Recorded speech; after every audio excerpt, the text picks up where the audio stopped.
நம்ம கடையில் பார்த்திங்கன்னா வீட்டுக்கு தேவையான சின்ன மிஷின் 5500 ஆரம்பிக்குது புது மிஷினு. சரிங்களா?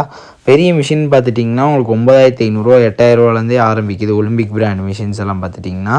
இது போக மோட்ரு, ஸ்பெஷல் மிஷின்ஸ் எல்லாமே அவைலபிளாக இருக்குது.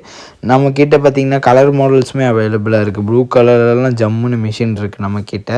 சரிங்களா? வேண்டுறவங்க வாட்ஸ்அப் பண்ணுங்கள். ஸோ இந்த மாதிரி பார்சல் பண்ணி ஆன்லைன் மூலியமாகவும் அனுப்பலாம். இண்டஸ்ட்ரியலுக்கு தேவையான ஜுக்கிங் மிஷின்ஸுமே நம்மள்ட்ட ஸ்டாக் அவைலபிளாக இருக்குது. யூஸ்டுமே அவைலபிளாக இருக்குது, நியூவுமே அவைலபிளாக இருக்குது, ஃபுல் ஸ்டாக் அவைலபிளாக இருக்குது. வேண்டுறவங்க வாட்ஸ்அப் பண்ணுங்கள். உங்களுக்கு மாடல்ஸ் வாட்ஸ்அப் பண்ணுறேன். உங்களுக்கு ஓகே அப்படின்னா நீங்கள் பேமெண்ட் பண்ணிங்கன்னா இதை அப்படியே பார்சல் பண்ணி பக்காவாக உங்கள் ஊருக்கு அமைச்சிருவேன். சரிங்களா? நம்ம 3 வருஷமாகவே இந்த பிஸ்னஸ் பண்ணிகிட்ருக்கோம். ஸோ உங்களுக்கு எல்லாமே ட்ரஸ்டட் கம்பெனி தான். நம்பி காசு போட்டிங்கன்னா உங்களுக்கு எல்லாமே பக்காவாக அமுச்சு விட்ருவோம். சரிங்களா? So don't worry. Thanks for வாட்சிங்.